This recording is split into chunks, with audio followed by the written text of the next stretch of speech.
Eu quero aqui registrar no plenário do Senado um dia intenso de muito trabalho, onde nós, senadoras e deputadas da bancada feminina do Congresso Nacional, e aí a senadora Ana Amélia estava presente também nesta audiência com o ministro, nessa conversa informal, café da manhã com o ministro Arthur Quioro da Saúde, a senadora Vanessa Graziotin também, procuradora da mulher.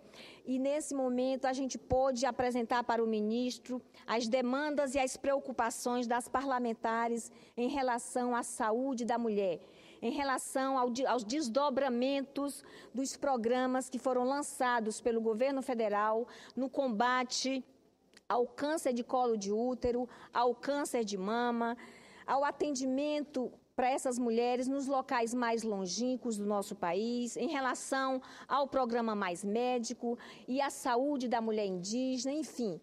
Foi um momento de amplo debate e discussões. Nós queríamos agradecer o ministro Arthur Quioro por ter proporcionado esse diálogo que é tão importante para a implementação das políticas públicas de saúde em nosso país. Registro também com muita satisfação o lançamento do Plano de Defesa Agropecuária. A presidenta Dilma lançou no Palácio do Planalto. Tivemos a participação da governadora de Roraima, Sueli Campos, que assinou convênios com o Ministério da Agricultura para que possa avançar em diversas ações importantes para promover a agricultura e a pecuária em nosso estado. Estivemos também em audiência, agora às 15 horas, com a ministra do Meio Ambiente, Isabela Teixeira, que nos recebeu lá, eu e a governadora Sueli Campos, para discutirmos as questões relacionadas à regularização fundiária do nosso estado de Roraima.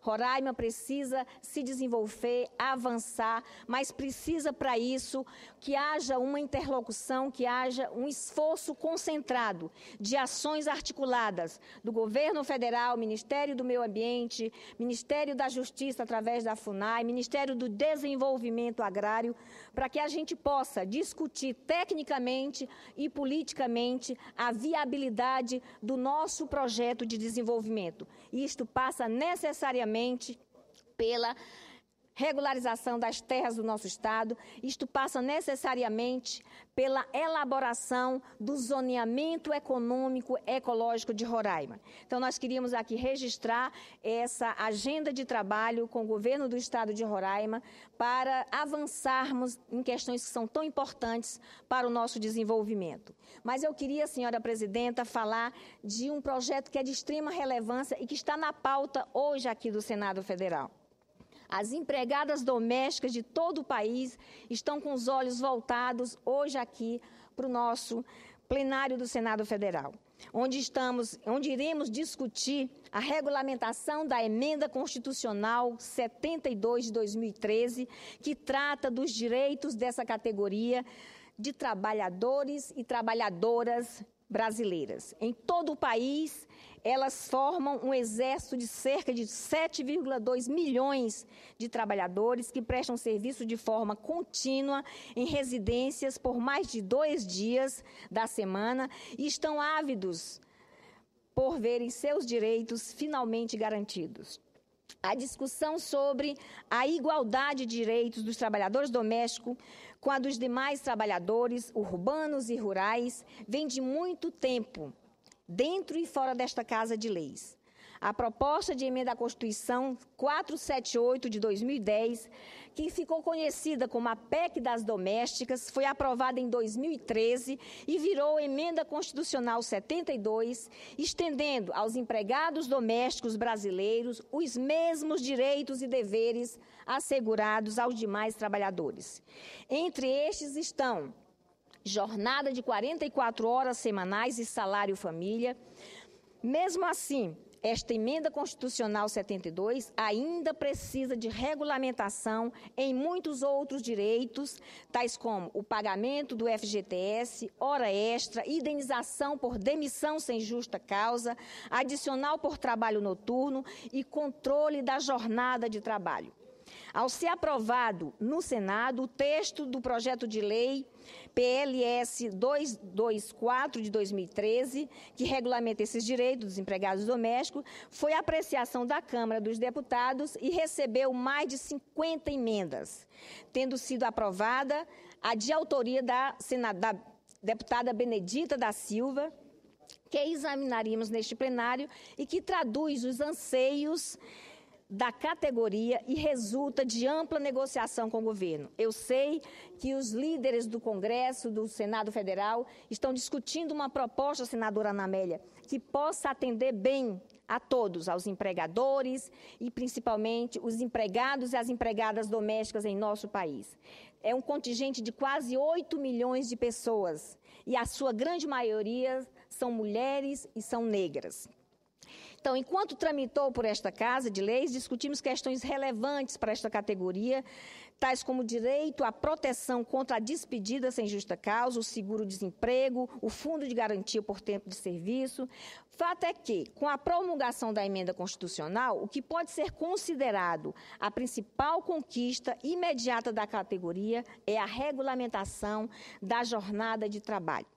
Agora, a remuneração da hora extra do trabalhador doméstico será de, no mínimo, 50% superior ao valor da hora normal. Em caso de acordo, a empregada poderá trabalhar 2 horas a mais por dia, podendo compensar a hora a mais de trabalho com folgas ou com a redução de jornada de comum acordo entre as partes, empregada e empregador. Conforme aprimoramento feito pelo substitutivo da Câmara dos Deputados, esse pagamento deverá acontecer em até 3 meses. Se isso não ocorrer, o empregador terá de pagar o valor da hora adicional mais 50%. Isso significa dizer que nenhum empregado doméstico pode trabalhar mais do que 8 horas por dia e acima de 44 horas por semana, pois o que passar disso deve ser pago como hora extra. Mas os empregados domésticos que labutam todos os dias em milhões de lares brasileiros não têm ainda, como deveriam, direitos como o FGTS e a contribuição plena para a Previdência Social.